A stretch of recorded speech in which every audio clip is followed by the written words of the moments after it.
Number 2.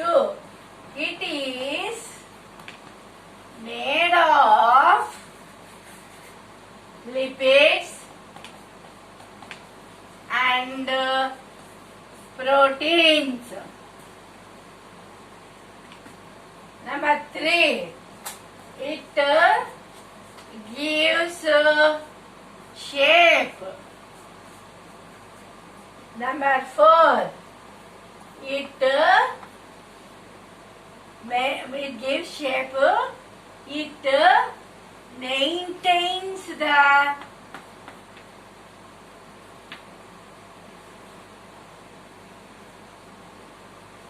turgidity. It is made of lipids and proteins. It gives differentiate. It maintains the turgidity. Next one. It acts as the barrier between inside the cell and external environment. External environment. It acts as a barrier between the inside the cell and external environment. So it promotes the exchange of ions. It acts as the ions, exchange of the ions. Next one, it allows the substances to move in one direction. It acts as a barrier. So, on the outside atmosphere we find the soil solution. Inside the cell we find the cell sap. So, it maintains the balance between these two things. Suppose if it is a grape, if the water comes out of the grape, it shrinks. If it is again placed in the water solution, it regains the shape.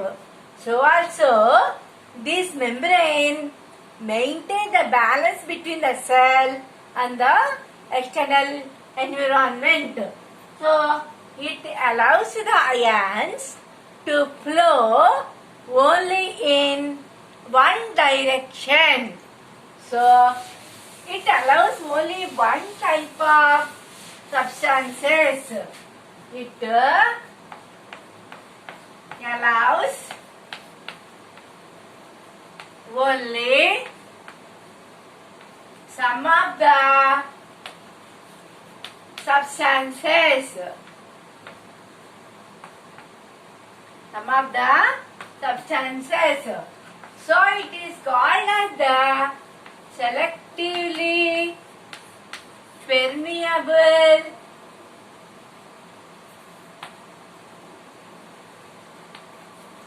membrane. So, it is called as the selectively permeable membrane or semi-permeable membrane. Semi-permeable membrane is known as the selectively permeable membrane or as the semi-permeable membrane. So, it gives protection, it gives a shape, it maintains the ionic balance, it acts as a barrier between the external environment and the salt solution. It allows only some of the substances to flow through it. So, it is known as the selectively permeable membrane or semi-permeable membrane. It is also known as the plasma membrane. It is known as the plasma membrane. We will study in detail something about this in detail when we study about the protoplasm. To sum up, to take the rheolis, place them in, take the peel of them, simmer them in sugar solution, place them on the slide, put the glycerin, 1 drop of glycerin, put cover slip over it and stain it and observe it under the microscope. We observe that it is made of proteins and lipids, semi-permeable, very thin. It gives protection, it gives shape, it helps in ionic exchange, and it allows only one type of substances. So it is called as the semi-permeable membrane, and or it is known as the selectively permeable membrane. Second one is about the cell organelle. Second organelle is the cell wall. Second one is the cell wall. Cell wall is the characteristic feature of any plant cell.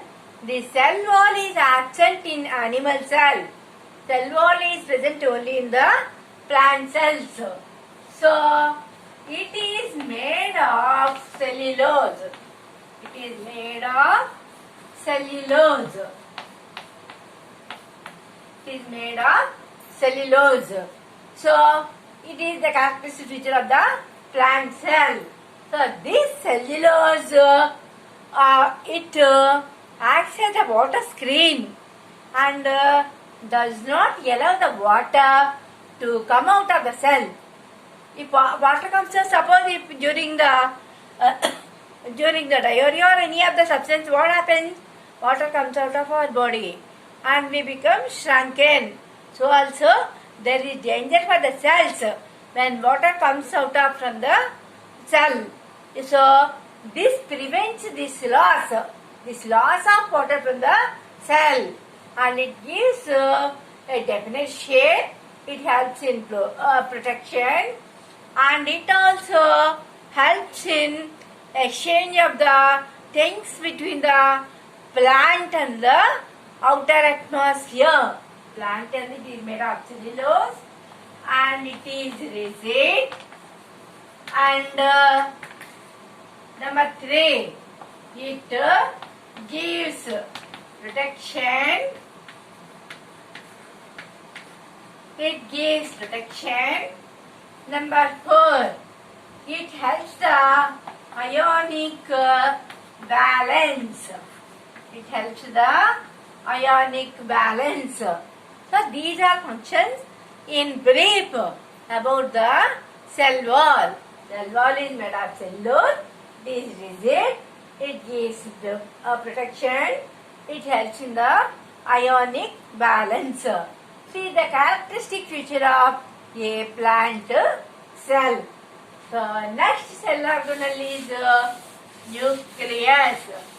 So next cell organelle is nucleus. Next cell organelle is nucleus. It is also known as the cell brain. It is also known as the cell brain. So let us observe one procedure to know something about the nucleus, how to observe the nucleus, etc. First one, it was discovered by Robert Brown in 1931. It was discovered by Robert Brown in 1931. It is called as the cell brain. Number 2, it was previously when Sliden and Schwann proposed the cell theory, Sliden and Schwann when they proposed the cell theory, they found that new cells originate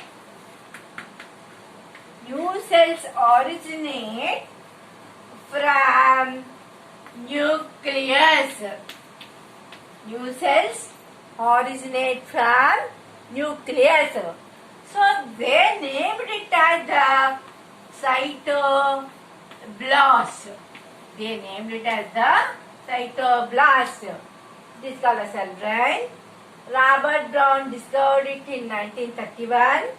Slider and Swan proposed the cell theory, and they proved that new cells are originated from nucleus. So they named it as the cytoblast. They named it as the cytoblast. So presence of nucleus, that's why if there is nucleus, they are called as the living cells. If there are no nucleus, they are known as the dead cells. They are known as the dead cells. Next one is what are the next one is nucleus is present almost all cells, but nucleus is absent in RBC of some mammals. RBC